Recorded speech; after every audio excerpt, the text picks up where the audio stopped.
Olá, gente. Hoje nós vamos ter um assunto muito interessante: o citoplasma e suas organelas.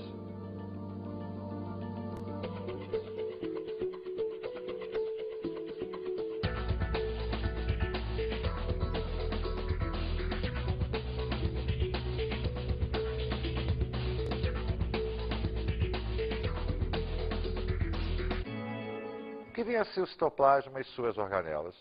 O corpo da célula. Está lembrado que na outra aula nós falamos de membrana plasmática, a fronteira da célula? Pois é, nós agora ultrapassamos a fronteira da célula. Vamos falar do interior da célula, da constituição físico-química e das estruturas que fazem com que a célula funcione como um todo. Essa estrutura é chamada de citoplasma. Mas a palavra citoplasma, que significa aquele que molda a célula, é uma palavra muito genérica. Porque o citoplasma ele tem dois momentos. O seu momento fluido, o seu momento líquido, que é o citossol, e os seus órgãos citoplasmáticos. Vamos falar inicialmente do citossol celular, da parte fluida da célula.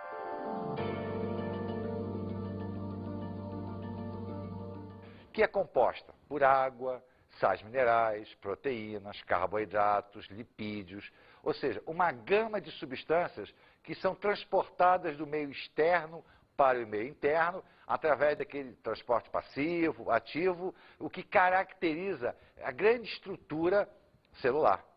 Só que esse citossol, ele não é estático, ele tem um movimento constante, o que mantém a sua estabilidade físico-química.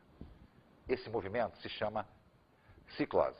A ciclose, então, é um movimento que faz com que o citoplasma se desloque de ponto a ponto da célula, permitindo a sua estabilidade. Para aumentar essa estabilidade, existe uma armação proteica chamada de citoesqueleto, que é o esqueleto da célula, aquele que vai sustentar toda a estrutura celular.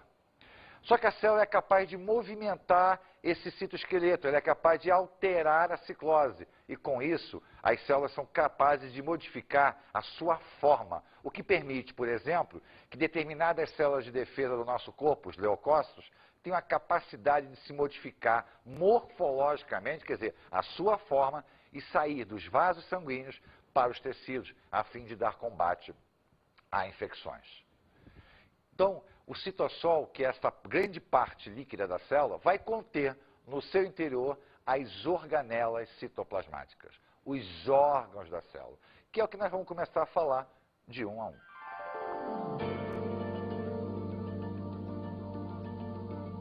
A primeira organela que nós vamos falar é do retículo endoplasmático. Quem é ver ser um retículo? Retículo é uma rede pequena, endoplasmático, porque está dentro de um grande plasma, que é o citossol. Então, o retículo endoplasmático é uma vasta rede de canais que atravessa a célula de ponta a ponta. E é através dele que as substâncias circulam por toda a estrutura celular. Vamos dar uma olhadinha aqui na nossa imagem. O retículo endoplasmático ele vai ligar a célula da sua membrana ao interior da célula e vice-versa. Só que a gente observa que nós temos dois retículos endoplasmáticos. O chamado retículo endoplasmático granular, que tinha uma denominação chamada de retículo endoplasmático rugoso, e o retículo endoplasmático agranular, antigamente chamado de liso. Na realidade, nós não temos dois retículos, nós temos a continuidade de um para o outro. Ele começa como retículo endoplasmático granular, onde na sua parede existem determinados grãos, que são os ribossomos, ligados à síntese de proteína, e na continuidade ele vai perdendo esses ribossomos, adquirindo então um aspecto liso, o chamado retículo endoplasmático agranular. Porém, a perda de ribossomo também faz com que as funções mudem. O retículo endoplasmático rugoso, ele tem a função de sintetizar proteínas, mas não para que a célula use, para que a célula exporte essas proteínas. Por exemplo, as células pancreáticas sintetizam insulina, que é um hormônio de caráter proteico, e o lançam na corrente sanguínea para que ele possa agir em todo o nosso corpo. Então, o retículo endoplasmático rugoso, ele está ligado à síntese de proteína. Já o retículo endoplasmático liso, não. Ele está ligado à síntese de ácidos graxos, à síntese lipídica, ao transporte iônico dentro da célula, cálcio, por exemplo. Então, ele está muito mais ligado à síntese de produtos não proteicos e ao transporte do que o retículo endoplasmático rugoso. A nossa segunda organela é um complemento, uma continuidade desse retículo, que é o Golgiossomo, antigamente chamado de complexo de Golgi. E o que vem a ser o Golgiossomo? O Golgiossomo são vesículas achatadas oriundas do retículo endoplasmático agranular. Essas vesículas vão ter a capacidade de sintetizar ácidos graxos, polissacarídeos, capacidade essa que elas herdaram do retículo endoplasmático agranular. Porém, de armazenamento. Elas ganham a capacidade de armazenar substâncias e a encapsular substâncias. Isso é muito importante, porque ao receber uma determinada proteína, por exemplo, elas são capazes de gerar uma cápsula em volta. Um grande exemplo que nós temos disso é a formação dos espermatozoides. Durante o processo de fabricação dos espermatozoides, o Golgiossomo é levado para a extremidade anterior do espermatozoide, formando um grande capuz, chamado de acrossomo. Dentro dele, existe uma enzima chamada de hialuronidase. Qual é a finalidade dessa enzima? É romper a barreira de células que protege o gameta feminino, permitindo a entrada do espermatozoide dentro do gameta e a consequente fecundação.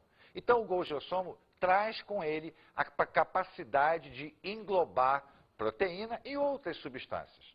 E esse englobamento de proteína acaba gerando um terceiro órgãozinho citoplasmático, que é o lisossomo. O lisossomo, então, nada mais é do que frações que se desprendem do Golgiossomo com enzimas encapsuladas. Mas não são enzimas quaisquer. São enzimas importantíssimas para o processo de digestão intracelular, que nós vamos falar um pouquinho mais à frente. Essas enzimas, na sua grande maioria, são proteases ácidas, ou seja, proteínas que fazem digestão com caráter ácido. A gente não pode esquecer que as enzimas são proteínas, apenas são proteínas o quê?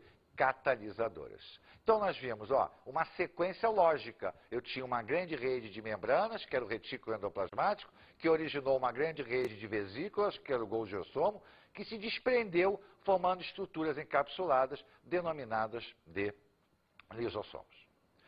Uma quarta estrutura, e não tão menos importante, é a nossa famosa mitocôndria, a que dá a capacidade da célula de gerar energia.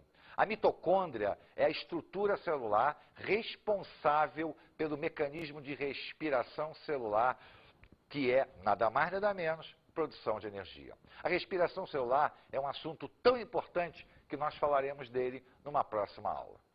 A quinta estrutura citoplasmática são os plastos. Nós temos que prestar atenção num grande detalhe. Plasto é uma estrutura exclusivamente vegetal. Ela nasce com o intuito de armazenar aquilo que o vegetal produz. Mas durante o processo evolutivo, um grupo de plastos originou um plastozinho muito especial, o chamado cloroplasto. Ele é o responsável pela atividade fotossintética, ou seja, a capacidade que o vegetal ganhou de sintetizar a sua própria alimentação. Então, o plasto é uma estrutura vegetal, onde inicialmente a estrutura básica era só para armazenamento, porém a evolução deu a ele uma nova função, a função da capacidade fotossintetizante. É importante que a gente entenda que tanto mitocôndria quanto os plastos são estruturas de suma importância para o mecanismo celular, seja só de origem animal ou de origem vegetal. A sexta estrutura é o centríolo.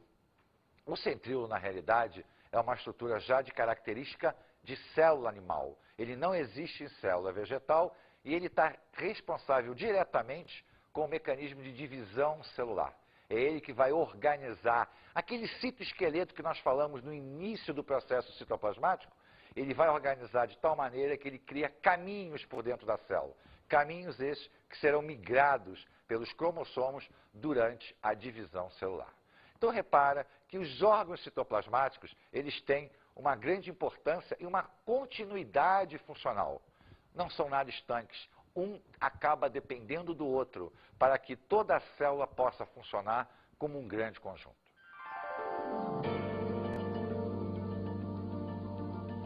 A digestão intracelular é o nosso próximo tópico. Na realidade, nós vamos ver agora a funcionabilidade das estruturas membranosas que nós falamos até agora, do retículo, do complexo, do lisossomo. A digestão é algo de suma importância, não só como a gente pensa em digerir, capturar alimento, mas como uma manutenção da própria estrutura celular. Vamos dar uma olhadinha inicialmente do processo como um todo e depois alguns detalhes importantes. Ao observarmos aqui o nosso esquema, nós vamos notar que a digestão intracelular, na realidade, ela compreende um conjunto de funções executadas desde o momento da pinocitose ou da fagocitose, né? Desde o momento do englobamento de uma partícula. Ao englobar, essa vesícula gera um pequeno estômago falsozinho dentro da célula, que vai permitir a incorporação de enzimas digestórias na região onde estão as partículas englobadas. Essa estruturazinha criada com a partícula englobada é chamada de fagossomo ou pinossomo, dependendo do processo de englobamento, fagocitose ou pinocitose. A essa estrutura vai ser anexada o lisossomo. O complexo de Golgi, então, já engloba as enzimas digestórias, libera esse englobamento, originando o lisossomo, que nós nesse momento chamamos de lisossomo primário, e ele se liga àquela vesícula que foi englobando as partículas